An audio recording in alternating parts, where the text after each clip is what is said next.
po sa ating lahat, ipapakita po namin sa inyo ang paggawa ng donut concrete garden bricks. Donut po ito.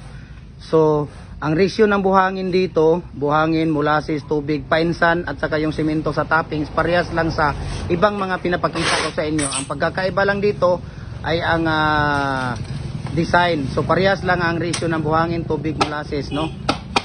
Parehas lang ang ratio dito. So sa sino pang hindi nakapag-follow ng Facebook page natin, follow na po kayo. Jim Hardware and Kukulamber Balulang Brands, Jim Hardware and Kukulamber Tambo Magasandig Brands, Jim Hardware and Kukulamber Kanituan Brands, saka Jim Hardware and Concrete Products Kanituan Brands, at saka sa ating Instagram account Felix_Pagikan 2000, at saka sa ating personal Facebook account Felix Tan Pagikan Jr., at saka sa ating YouTube channel Felix Tan Pagikan Jr. Sige kuya.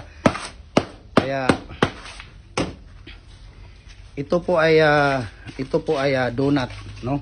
Ayan, donut po ang pagkakagawa ng ganito po natin ginagawa ang donut. So, parehas lang ang ano nito. Ayan, so kung nakikita ninyo, yan po ang donut. So, isang basis pa natin tingnan si kuya para sa donut niya. Ayan. So, kumuha siya doon ng toppings. Ayan, yung toppings nilalagay doon sa molder. Tapos ini-spread niya doon sa molder yung plain toppings na cement.